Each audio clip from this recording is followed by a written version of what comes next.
La ilaha illallah Muhammadun Rasulullah alaihi salatullah wa Salam hormat dalam cinta untuk Buya.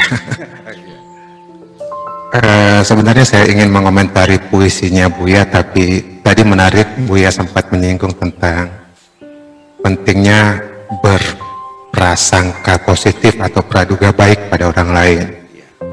Riset tahun 2005 menunjukkan bahwa dalam satu hari kita itu memproduksi 12.000 sampai 60.000 pikiran. 80%-nya negatif.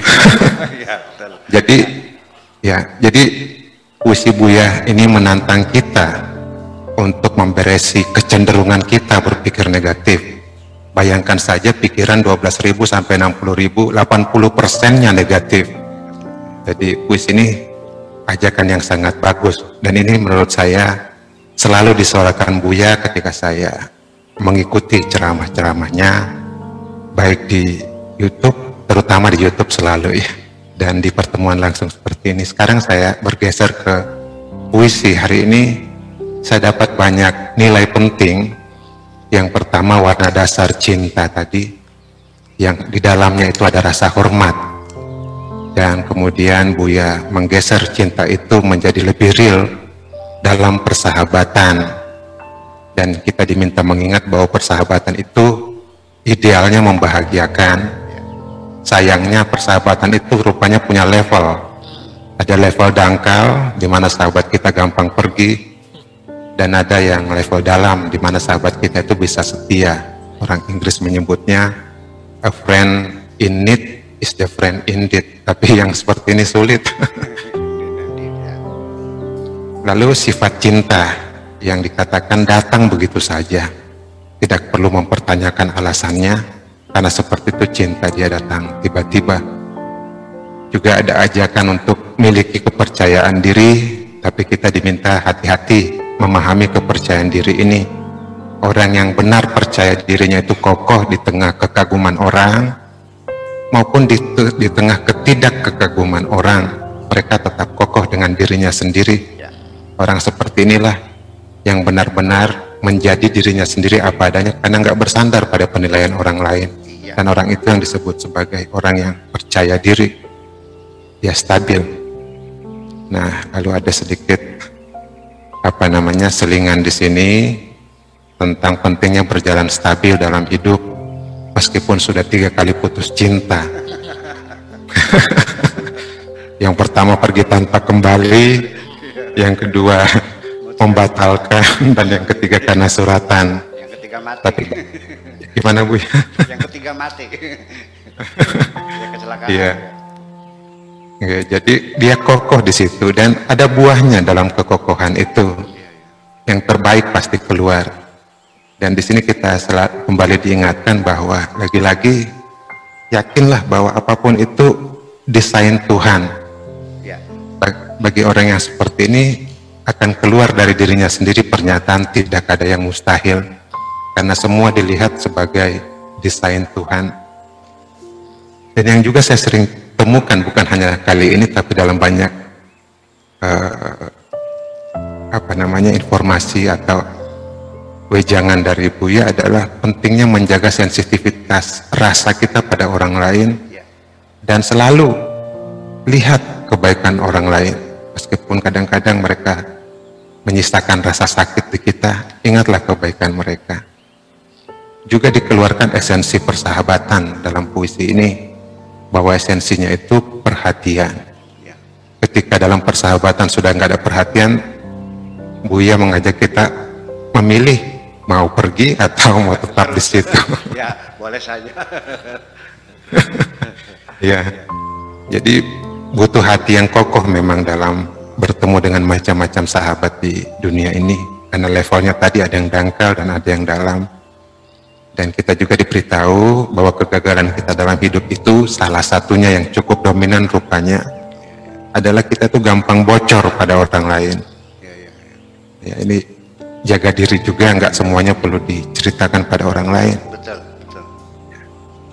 Lalu praduga baik juga sudah banyak dibicarakan tadi, saya nggak akan mengangkatnya lagi di sini. Dan ditutup dengan transformasi luar biasa. Bagaimana sang kekasih ini, tadinya cintanya kerdil pada cinta romantis, tiba-tiba melihat kepasrahannya pada Tuhan yang level tinggi, cintanya bertransformasi atau naik level dari cinta romantis ke cinta pada kekasih Tuhan. Ini juga sudah diungkapkan tadi. Saya kira itu poin-poin yang dalam yang saya tarik dari puisi Buya malam ini. Terima kasih Buya.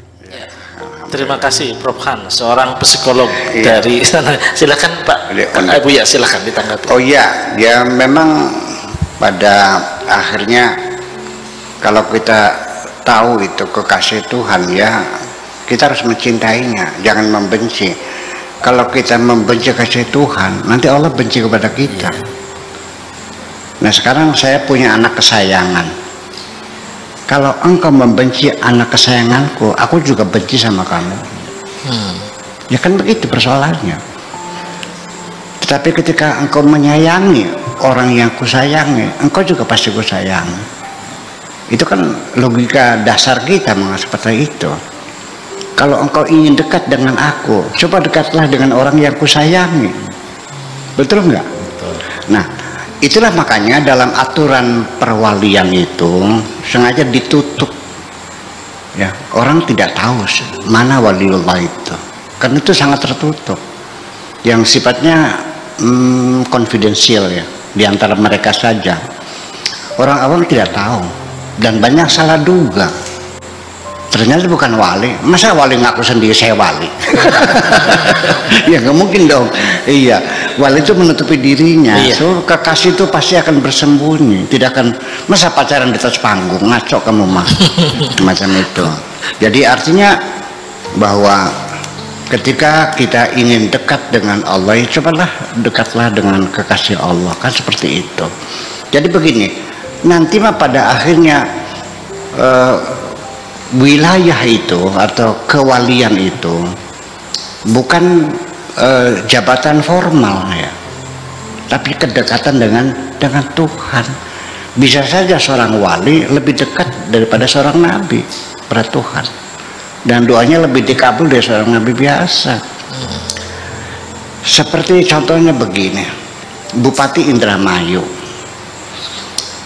jabatan yang paling mendekati kan wakil bupati. Setelah itu siapa? Sekda. Saya kan bukan apa-apa, iya kan? Sekda juga bukan, wakil juga bukan, seorang biasa. Tapi kedekatan saya dengan Bupati Indramayu itu melebihi sekda dan melebihi wakilnya. Nggak mungkin seorang bupati datang ke rumah wakil bupati jam 2 malam, tapi kesini datang kok.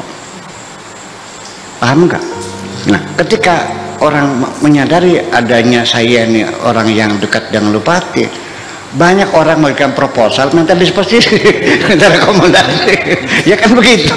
Ya kan akhirnya ya saya kabulkan juga kepada Bapak Bupati, mohon yang bersangkutan diberikan kemudahan. Terima kasih, tanda tangan. Ada surat dari Buya, karena didahulukan. Oh ya. Nah itulah kira-kira namanya kita mencintai.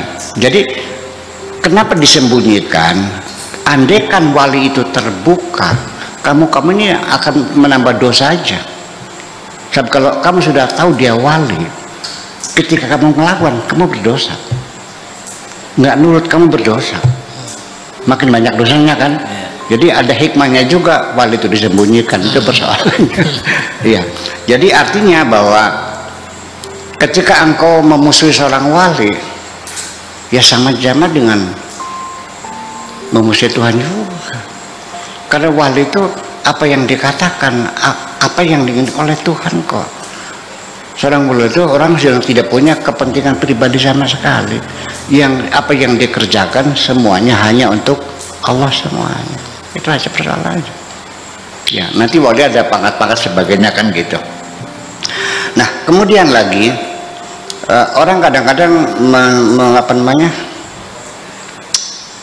apa niten itu mentenggarai seorang wali itu biasanya dengan kesaktian. Ini gagal total ini. Karena banyak wali tidak sakti kok. Dan banyak orang sakti bukan orang bener. Ya. Tukang sihir sakti nggak? Bener nggak? Enggak kan? Malah walinya nggak bisa apa-apa. Nabi Muhammad juga dilempar, ya giginya patah, berdarah kok. Ya. Sayyidina Abu Bakar juga mati diracun, Sayyidina Umar juga mati ditusuk, Sayyidina Umar juga mati dibacok, Sayyidina Ali juga mati digebugin, Imam Syafi'i juga mati digebugin juga, matinya kan sama. Ya, bukan berarti kalau orang kebal bacokan itu wali, enggak. Ya kan gitu. Nah, cuman artinya begini, bahwa transformasi. Dulu dia mencintai istrinya, tetapi setelah dia tahu kalau begini dia nih kekasih Tuhan dong, itu bergeser cintanya, dan pasti dia akan memuliakan istrinya itu, sangat memuliakan, karena akan diperlukan dia sebagai kekasih Tuhan. Untung dia tahu ya, ada orang yang tidak tahu istrinya wali loh. Mau cerita lagi nggak? Mau cerita lagi nggak? Boleh cerita lagi. Jadi gini, itu paham lagi. Jadi ada seorang lelaki itu belajar bener kayak Pak Hanullah, cari mursyid gitu. Dia muter-muter, dapat guru lagi, suruh takbir pikiran la ilaha illallah sekian puluh ribu, coba lagi salawat sekian puluh ribu, sampai akhirnya dia tidak bekerja, tidak ke sawah, tidak dagang. Jadi tiap harinya geleng-geleng kepala aja, subhanallah, subhanallah, subhanallah. Sampai jam 11 siang, tetangga sudah berangkat ke toko, berangkat ke pasar, ke sawah. Istrinya kan jengkel, kan perlu masak, istrinya pernah makan. Akhirnya ditarik itu sejadahnya itu, disabetkan ke kepalanya, dikiranya tas bisa digoreng, dikiranya gitu. Jadi setiap dia berzikir digangguin oleh istrinya itu. Lah nggak bakal dikabul loh katanya gitu. Percuma aja itu mursyid-mursyid dalben semuanya digangguin. Akhirnya dia saking keselnya dia pergi meninggalkan istrinya, mencari kebenaran, cari guru. Akhirnya di penghujungnya dia betul ketemu dengan seorang wali yang benar-benar wali. Ditanya, mau apa kamu? Mau belajar benar. Sudah kemana saja ke ustadz ini, oh gitu. Kamu keliru, kamu cari belajar benar, padahal orang yang di sampingmu itu orang yang paling benar. Maksudnya siapa? Istrimu itu. Masa iya dia ngodain saya? Ya iyalah. Udah pulang aja lah, kamu berguru sama istrimu aja. Kita walinya itu. Ya udah, akhirnya dia pulang. Begitu akan masuk ke rumah, istrinya keluar sambil bertolak pinggang, baru tahu loh ya.